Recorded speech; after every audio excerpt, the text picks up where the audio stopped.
नमस्कार दोस्तों, good morning, आदाब।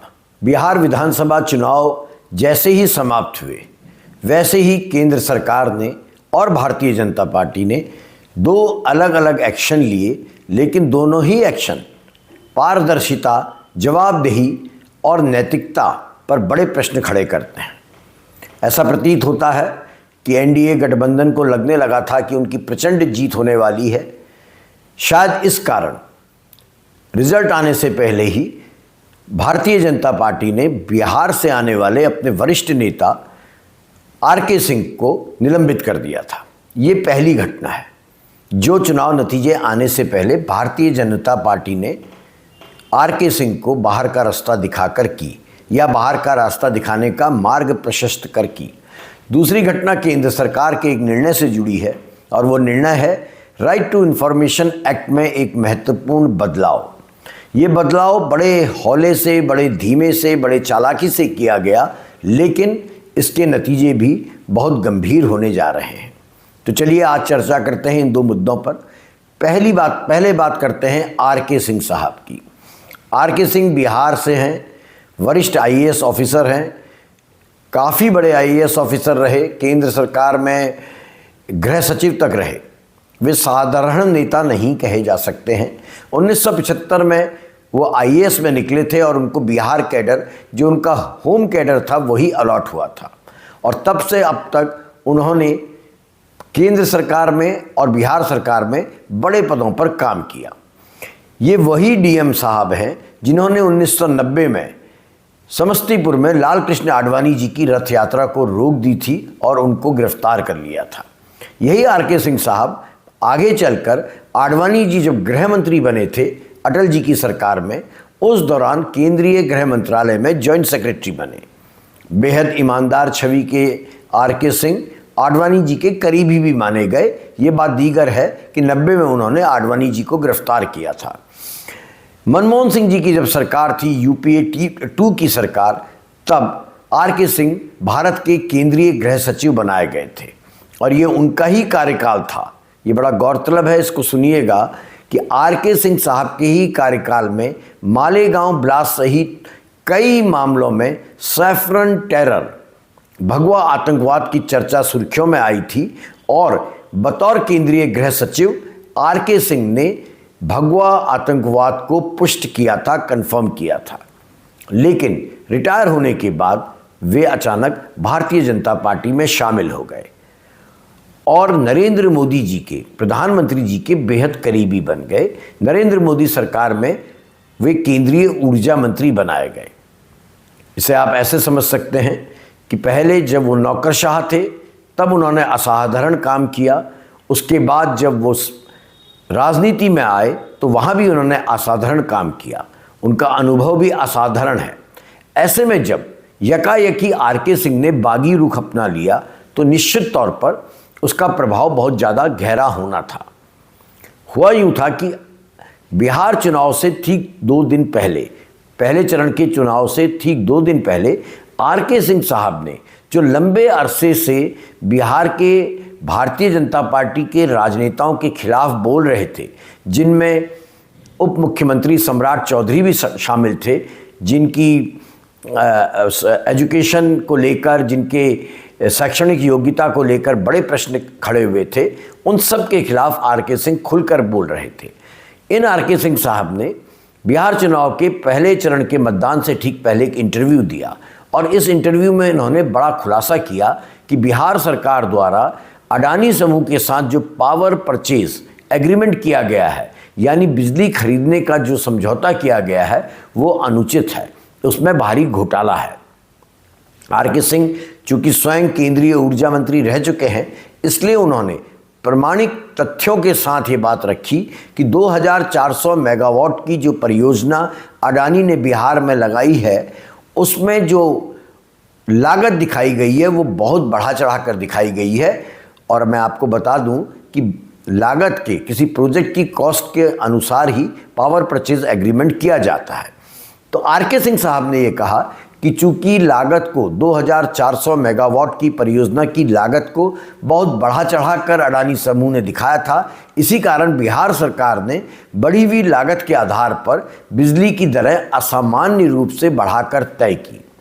आरके सिंह ने पूरे फैक्ट सामने रखे इंटरव्यू में और ये दावा किया कि आने वाले वर्षों में बिहार राज्य पर, जो एक गरीब राज्य है, उस पर लगभग 62,000 करोड़ रुपए का अतिरिक्त बोझ डाला गया है।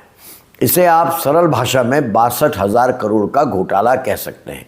यह आरोप राजनीतिक मंच से नहीं थे, कोई जनसभा में नहीं लगाए गए थे, बल्कि टेक्निकल डॉक्यूमेंट्स के आधार पर, मैथमेटिकल कैलकुलेशंस के आधार पर लाइव इंटरव्यू में आरके सिंह ने लगाए थे।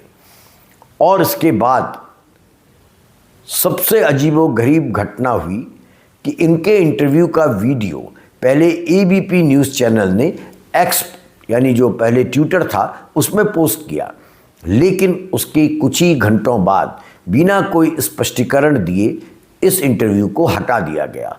आप इस इंटरव्यू को सुनिए।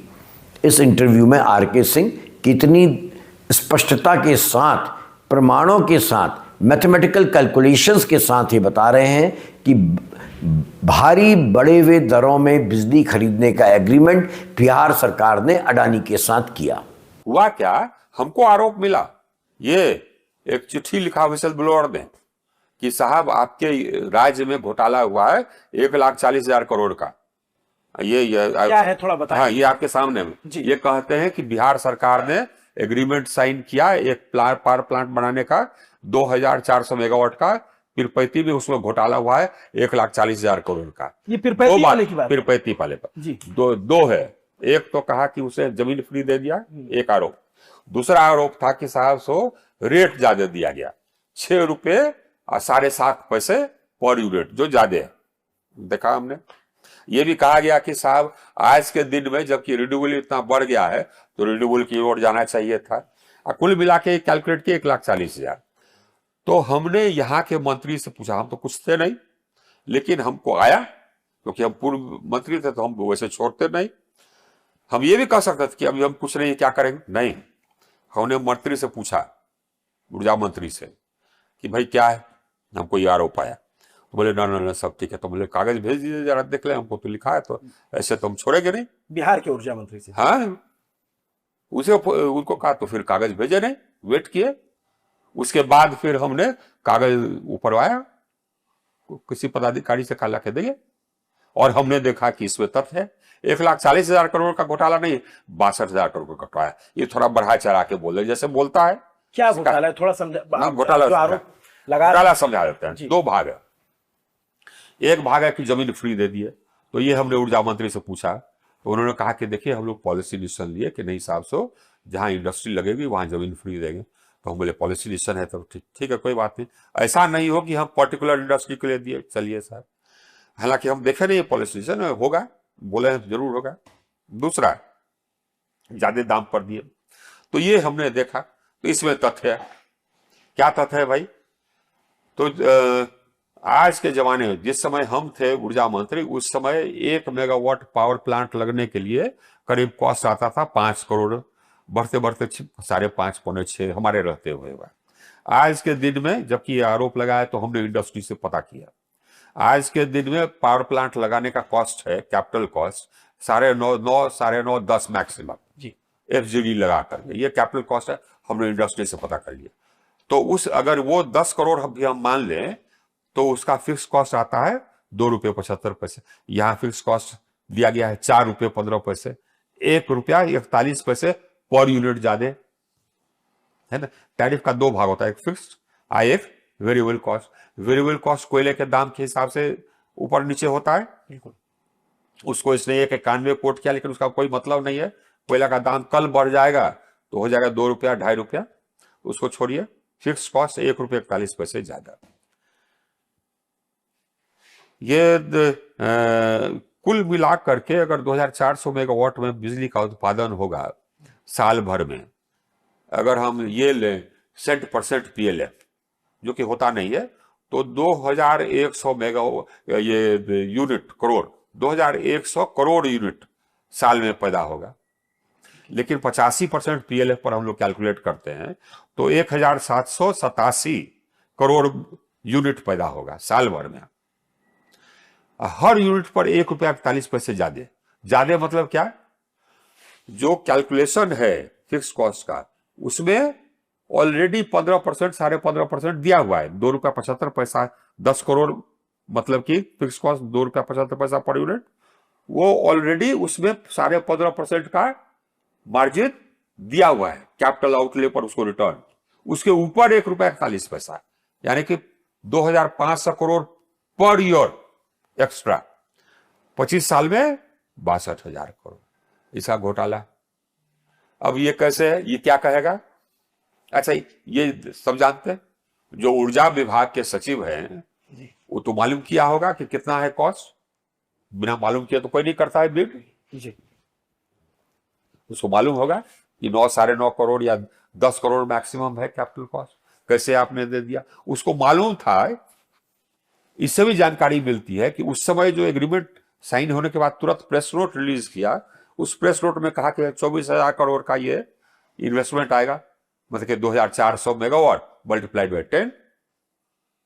तब आपने ये इतना ज्यादा फिक्स कॉस्ट कैसे दे दिया? इतना फिक्स कॉस्ट तभी आवेगा जबकि आपका ये कैपिटल कॉस्ट होगा 15 करोड़ पर मेगावाट, 15.5 करोड़ पर मेगावाट।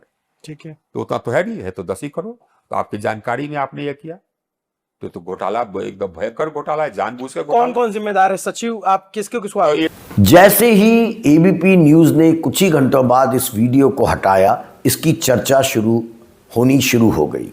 सोशल मीडिया में लोगों ने इसे अडानी एम्पायर की या अडानी साहब की ताकत का नग्न प्रदर्शन करार दिया है और सवाल उठे हैं कि क्या बड़े कॉरपोरेट समूहों के खिलाफ बोलने वाले वीडियो या समाचार अब मुख्यधारा की मीडिया से ऐसे ही गायब कर दिए जाएंगे? कल्पना कीजिए, एक पूर्व केंद्रीय मंत्री, एक पूर्व नौकरशाह जो कभी देश का गृह सचिव रह चुका हो, उसके आरोपों पर चर्चा होने, उसके आरोपों पर कोई जांच कमीशन बनाने के बजाय वीडियो को ही डिलीट कर दिया जाता है। और ये पुष्ट करता है कि वर्तमान भारत में मीडिया पूरी तरह गोदी हो चुका है और मीडिया पूरी तरह सरकार के इशारे पर काम कर रहा है, खासकर बड़ा मीडिया। इस घटना के बाद आर.के. सिंह जैसे ही चुनाव समाप्त हुए बीजेपी से निलंबित कर दिए गए और उन्होंने बहुत गरिमापूर्ण आचरण करते हुए निलंबन प्रक्रिया से गुजरने से इनकार किया। बीजेपी ने उनसे नोटिस देकर कहा था कि बताया जाए कि उनके खिलाफ कोई कार्रवाई क्यों ना की जाए। आर.के. सिंह ने स्वयं ही बीजेपी को, भारतीय जनता पार्टी को अलविदा कह दिया। अब मैं आता हूं दूसरी घटना पर। यह भी तुरंत चुनाव नतीजे आने से पहले, मतदान खत्म होने के बाद हुई है। केंद्र सरकार ने डिजिटल पर्सनल डेटा प्रोटेक्शन, जिसे डीपीडीपी एक्ट कहा जाता है, उसके बारे में एक नोटिफिकेशन जारी किया है, जिसमें सूचना के अधिकार कानून की धारा 8(1) और 8(1) की भी उपधारा है जे। तो 8(1) जे में मौजूद बड़े जनहित वाले अपवादों को लगभग निष्प्रभावी कर दिया है। अर्थ यह है कि आरटीआई कानून की धारा 8(1) जे में यदि आप किसी व्यक्ति विशेष के बारे में, जो सरकारी अधिकारी हो या राजनेता हो, उसके निजी जानकारी को प्राप्त करना चाहते हैं और आपके पास ये अधिकार है या आधार है कि ये जानकारी आप बड़े जनहित वाले मुद्दे के चलते कर रहे हैं, जिससे कि जनता प्रभावित होती है, तो आरटीआई एक्ट इस प्रकार की जानकारी उपलब्ध कराता है। हमारे पास ये आधार था, अधिकार था कि धारा 8(1) जौ के तहत हम इस प्रकार की निजी जानकारी मांग सकते थे किसी सार्वजनिक व्यक्ति के लिए। लेकिन अब किसी भी सरकारी दस्तावेज को आसानी से निजी डेटा कहकर रोके जाने का मार्ग केंद्र सरकार ने पर्सनल प्रोटेक्शन का आधार लेकर तय कर दिया है। इसको अच्छी तरह समझिएगा, ये ऐसा क्यों किया गया। ये जो एक्ट की धारा है, यही वो अपवाद था जिसके आधार पर बीते 2 दशकों में जनता ने कई आरटीआईज डाल के मंत्रियों की डिग्रियों, अधिकारियों की विदेश यात्राओं, उद्योगपतियों से हुई मीटिंग्स, नीतिगत निर्णय के फाइल नोटिंग्स के बारे में जानकारी प्राप्त की थी और बड़े घोटाले से जुड़े दस्तावेजों को सार्वजनिक किया था। बड़े एक्सपोजेस इसी आरटीआई एक्ट के प्रोविजन के कारण हुए थे। अब लेकिन डीपीडीपी एक्ट की धारा 44(3) के जरिए आरटीआई में इस अपवाद को कमज़ोर कर दिया गया है। पहले यदि किसी दस्तावेज में निजी जानकारी होती थी तो उसे रोका जा सकता था। ये प्रावधान था कि आप निजी जानकारी किसी व्यक्ति की क्यों मांग रहे हैं, लेकिन यदि मांगने वाला व्यक्ति ये प्रमाणित कर दे कि उसके पास आधार है कि किसी बड़े जनहित के मामले के लिए यह जरूरी है, तो सूचना अधिकारी उसे सूचना दे सकते थे।